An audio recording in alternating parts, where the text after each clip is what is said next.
Today, we are covering a really important topic, one that could, seriously, help you make all the difference in a critical moment: first aid for wounds and bleeding.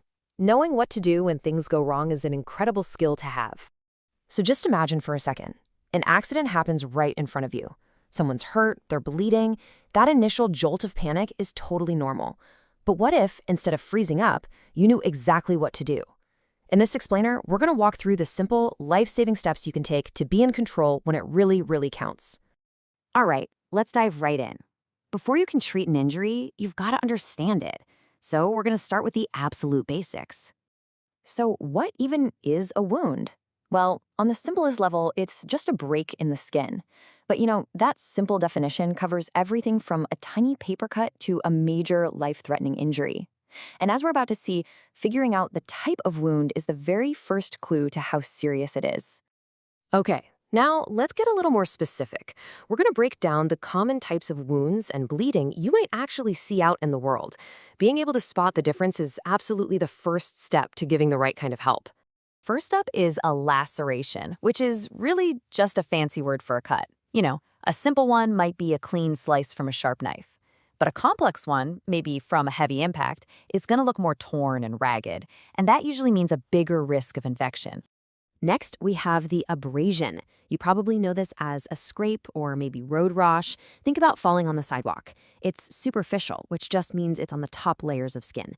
But man, they can hurt, and you've got to clean them out really well to stop any infection.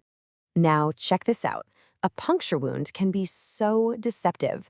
The classic example is stepping on a nail. The little hole on your skin might look like nothing, but that nail can shove bacteria and dirt deep down inside your body. That creates a huge risk for an infection that you can't even see.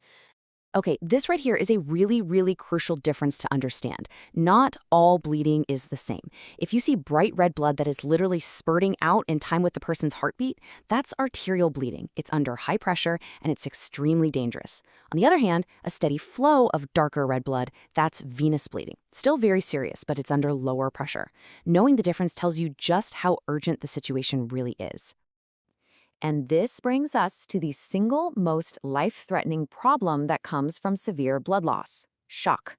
And we're not talking about being emotionally shocked or surprised. This is a critical medical emergency that can happen really fast after a bad injury. And this really gets to the heart of the danger. When the body loses too much blood, the whole circulatory system just can't keep up. It starts to fail, and it can't get enough oxygen to the brain, the heart, and the other vital organs. And when that happens, the body begins to shut down. So when we're talking about bad wounds, the cause of shock is simple: losing a lot of blood.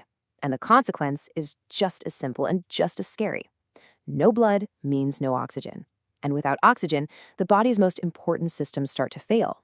It's why you can't just treat the bleeding. You have to treat for shock at the same time. So how do you treat it? Okay, first things first, you have to treat the cause. That means stopping the bleeding. Next, talk to them, reassure them, and help them lie down flat. Then, you're going to gently raise their legs up. Gravity will help the remaining blood flow back toward their heart and brain. Go ahead and loosen any tight clothing, and do your best to keep them warm. Use a jacket, a blanket, whatever you have. And of course, absolutely crucial, call 911 immediately. Okay, listen up. This is probably the most important skill we are going to talk about today. If you only remember one thing from all of this, let it be this section right here. This is your step-by-step guide to controlling a life-threatening bleed. Let's walk through this together. Step 1, you have to see what you're dealing with, so get any clothing out of the way. Step 2, take a clean cloth. A sterile dressing is best, but use a t-shirt if you have to, and apply firm, direct pressure right onto the wound, and don't let up. Step 3, if the wound is on an arm or a leg, lift it up above the level of their heart. Step 4, wrap the dressing tightly with the bandage, get them lying down to treat for shock, and make sure someone has called 911. Those first few minutes are everything.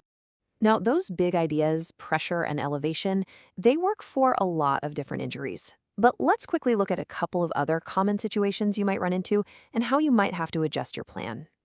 Okay, this is a scary one. You're trying to apply pressure, but there's a piece of glass or a stick or something else stuck inside the wound. Your first gut reaction might be to just pull it out, right?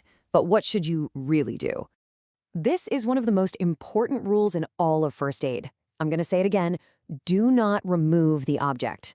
You see, that object might actually be acting like a plug, stopping a really catastrophic bleed. If you pull it out, you could make things 100 times worse in just a matter of seconds.